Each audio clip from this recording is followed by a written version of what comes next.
Hello बच्चों, आज हम क्लास 6 की ज्योग्राफी का एक चैप्टर पढ़ने वाले हैं जिसका नाम है आवर कंट्री इंडिया, यानी हमारा देश इंडिया। इसके बारे में हम पढ़ने वाले हैं, आज से शुरू करने वाले हैं।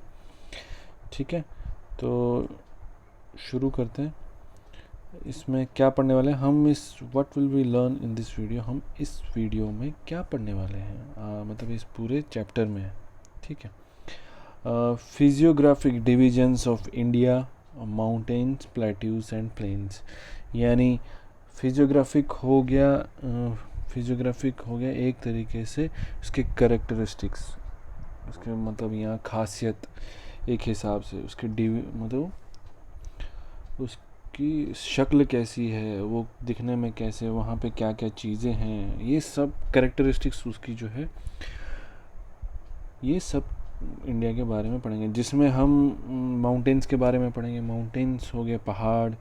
प्लेट्यूज अगर कहेंगे तो पठार बोलते हैं हिंदी में, या तो उर्दू में सतह मुर्तफ़ा, यानी तो सतह से थोड़ी ऊपर उठी हो। फिर दूसरी एक है प्लेन्स यानी मैदानी इलाका, इनके बारे में पढ़ेंगे, मतलब क्या होता है। ठीक है, तो फिर हम पढ़ेंगे इंडियाज़ लोकेशन, इंडिया की लोकेशन क्या है। फिर इंडिया नेबर और पॉलिटिकल एडमिनिस्ट्रेशन डिविजन्स, ये सब हम पढ़ेंगे। तो हम इन सभी टॉपिक्स को एक एक करके सबको लेंगे। तो शुरुआत हम करेंगे इंट्रोडक्शन से। इंट्रोडक्शन यानी एक ओवरव्यू, हम क्या पढ़ने वाले हैं ये सब शुरू करते हैं। ये देखिए, आप इंडिया का मैप है, ये इसी के बारे में हम पढ़ने वाले हैं, ये सब हम इंक्लूड करेंगे इसमें। India is a vast country with the Himalayas in the north. India एक बहुत बड़ा देश है, मतलब वास्ट मतलब बहुत बड़ा, काफ़ी बड़े इलाके में फैला हुआ। ठीक है, तो इसके नॉर्थ साइड पे क्या है, हिमालयाज ये है यहाँ पे, तो हिमालयाज है। The Arabian sea in the west, Arabian sea है जो वेस्ट की तरफ है, ये इस तरफ अरेबियन सी आता है। ठीक है, ये वाला साइड जो है ये अरेबियन सी है। Bay of Bengal in the east, इस तरफ बे ऑफ बंगाल है। अरेबियन सी यानी, आपको अगर अरेबियन सी का मतलब बताऊं तो अरेबियन सी का मतलब हो गया बहराए अरब या अरबी समंदर। ठीक है, तो वहीं दूसरी तरफ बे ऑफ बंगाल, ये इस तरफ है, ये जो यहाँ पे रेड साइन है इस तरफ से अरेबियन सी है। And Indian ocean in the south, तो साउथ ये है, साउथ वाला एरिया ये वाला है, तो इस तरफ क्या है, इंडियन ओशन। इंडियन ओशन को उर्दू में बोलते हैं बहराए हिंद। ठीक है, और जो ये बहराए हिंद है ये दुनिया का तीसरा सबसे बड़ा समुंदर है। ठीक है, तो ये हम पढ़ रहे थे। फिर it is 3.28 million square kilometre in area. जो इंडिया का जो एरिया है वो है 3.28 million. The north south extent from Kashmir to Kanyakumari is 3200 kilometre, यहाँ 3200 किलोमीटर, यानी जो नॉर्थ है यहाँ से और यहाँ से साउथ है कन्याकुमारी, ये जो एरिया है ये 3200 किलोमीटर्स है में फैला हुआ है। इसकी लेंथ है, अगर हिसाब से देखा जाए, अगर बोलने में आए तो लेंथ, यहाँ कश्मीर से कन्याकुमारी तक 3200 किलोमीटर तक का रास्ता है। ठीक है, while the east west extend from Arunachal Pradesh to Kutch is 2900 kilometre. तो जो अरुणाचल प्रदेश है यहाँ से लेके यहाँ तक कच्छ तक, देखिए यहाँ पे कच्छ लिखा हुआ है, तो कच्छ तक ये कितना है, 2900 किलोमीटर, इतना इसकी उसमें विड्थ है एक हिसाब से। तो जो ईस्ट से लेके वेस्ट तक जो एक्सटेंट है, east to west, north to south. ठीक है, it is the 7th largest country in the world. जो इंडिया है ये क्या है, जो पूरा इंडिया है ये 7th लार्जेस्ट, मतलब सातवां बड़ा देश है। ठीक है, ज़मीनी लिहाजे से। ठीक है, फिर The major physical divisions of India include high mountains, great deserts, plains, uneven plateaus, coastal areas and islands.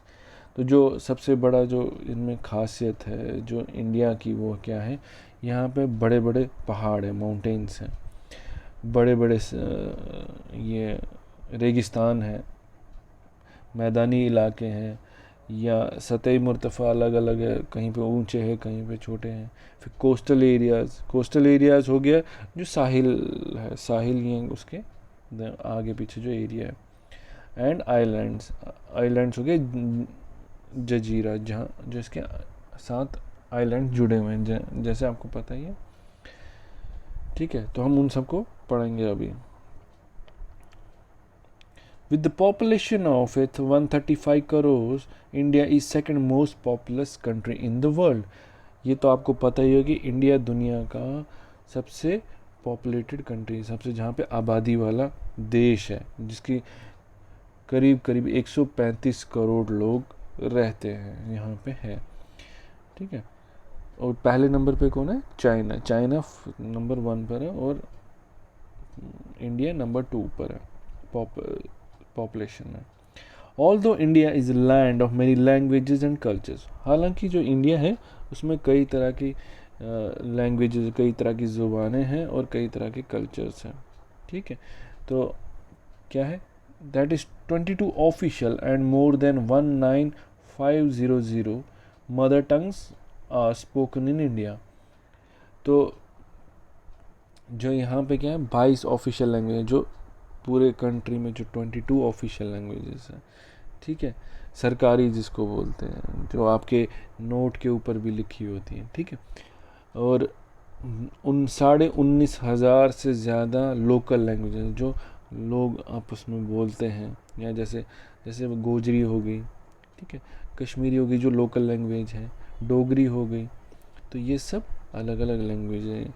या जैसे किश्तवाड़ के लोग हैं वो अलग लैंग्वेज बोलते हैं, या महाराष्ट्र के जो मराठी है वो अलग लैंग्वेज है. तो ये सब मिला के करीब करीब 19,500 ज़ुबानें हो जाती हैं जो लोग बोलते हैं इंडिया में. It is the unity in its diversity that binds it's people. इसी की वजह से जो ये अलग अलग तरीक़े के जो ज़ुबानें हैं, अलग तरीके के कल्चर है, अलग तरीके के मज़हब है, इसकी वजह से ही यहाँ के लोगों को ये जोड़ता है. यूनिटी इन डाइवर्सिटी मतलब यूनिटी किसमें? यूनिटी होगी एकता, एकजुट होकर रहना.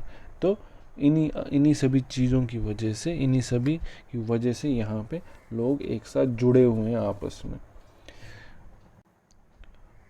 ठीक है, तो आज ये मैंने मैप डाला हुआ है, तो इसके हिसाब से मैं आपको बताता हूँ कि ये मैप जो है, मैं अरेबियन सी की बात करते हैं. ये देखिए अरेबियन सी वेस्ट की तरफ है.